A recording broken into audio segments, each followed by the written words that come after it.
You know, you get those hikes in your local area that you just never do. You go, yeah, we should do that. And just never get around to it. Hey, good morning. What is it? It's like Easter Sunday today? Mm-hmm. Yeah, we're just waiting for the car to warm up a little. It's saying it's a lovely 11 degrees outside, and we're heading off up to Charlotte Pass. We're going to go and have a look at the walk around Mount Stillwell today, before the snow sort of comes. What is it? It's April, so still a couple more months.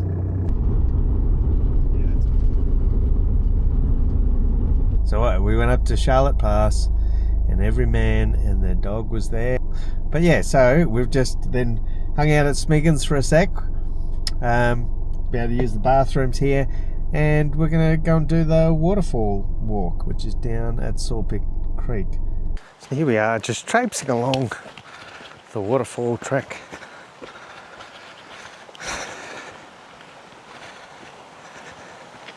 Here's only a small track. Track condition's pretty good. You know, you get those hikes in your local area that you just never do. You go, yeah, we should do that. And just never get around to it. So yeah, I think we'll just give this one a try, because it's always been on the list. Certainly a lot less people here compared to Charlotte Pass as well.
There you go, the waterfall.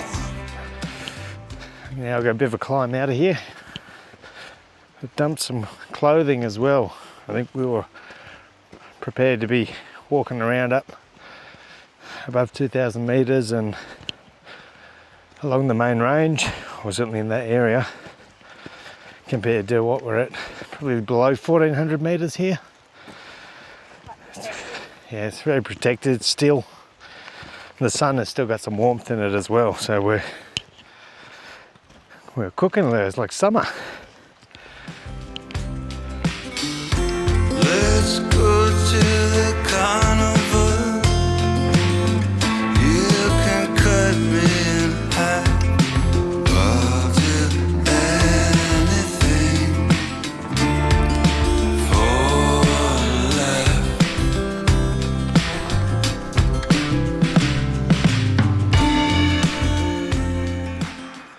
So we've been out here for an hour now, and we've done over 3Ks, and we're on our way back to Sawpick Creek car park, and yeah, we've sort of just been generally climbing for like the last bit, which is alright, because the map shows that once we get up over this, it's all downhill on the way back. That's kind of nice.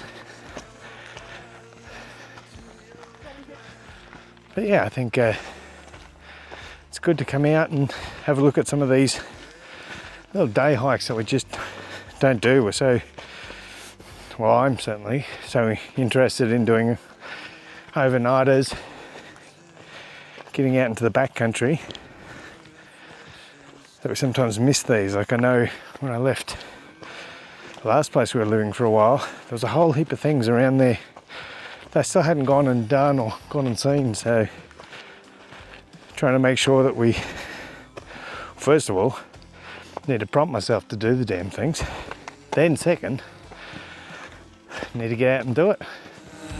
appearing nowhere.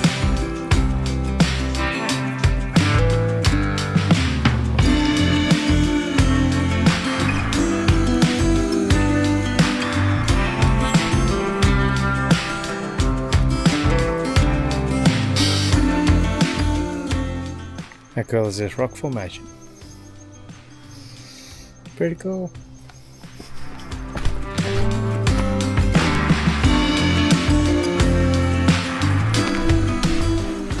There you go, so it's taken us an hour 50 or just under an hour 50. Gonna wander around for 6 clicks. Like I said, waterfall walk, having a look at something new. So there was nowhere really for us to have a cuppa while we were out there, so I've come back to the car park. It's a little bit busy here, but because we've still got a drive in front of us, I'm going to have a quick cuppa. That's sort of I can show you our cook kit. This is our cook kit, this one. I use a slightly different one when I'm running solo at the moment. So it's a Cedar Summit Alpha pot, which has been great. We've used this for ages. I'll show you, it counts all of our things. I think the only problem I've had, and Cedar Summit did send me a new lid, but see, I damaged the rubber on top of the lid. Anyway, but in here we have all of our stuff we need for cooking. So let's break it down. So we have 2 of these. We actually use these cool cups. And yeah, I can get lighter ones, or I can get bigger ones. I'd like it a little bit bigger, but whenever I get lighter or bigger, it doesn't fit into this kit. So I've tried the Cedar Summit Frontier cups, and these are only 300ml cups, so they're a little bit small. That fucking thing can fuck off. Try and land on me or bite me. Anyway, I don't know what it was. But these, with the actual cool grip on the outside, they work really well for hot drinks. So that's why I like that. So we have those. This is, like I said, the 1.2. So it's a 1.2 litre. Yeah, fuck off. It's eating me alive. Okay, so in terms of our preferred stove, look, for a long time, we had jet boil, but then we moved on to this, which is the Soto WindMaster, and use this Soto WindMaster on just about everything. Just screw it on. I don't have a huge amount of gas in this, but I'm sure it'll be enough. Cool. Alright, got this Kosciuszko bottle. Used slightly different ones now. They're still good for water cartage. I'll get my water in there. Put that over there. There we go. I think the only downside I find with this this style pot is that sometimes it, especially when it's got nothing in it, wants to just tip over because the handle is then heavier than the pot itself. So this setup's for 2 people. I'll put the weight on the screen. We'll get this heated up. Gonna have a nice cuppa. Might be lucky enough to find a snack in my food bag. But yeah, I thought that was just good to sort of show you what my setup's like.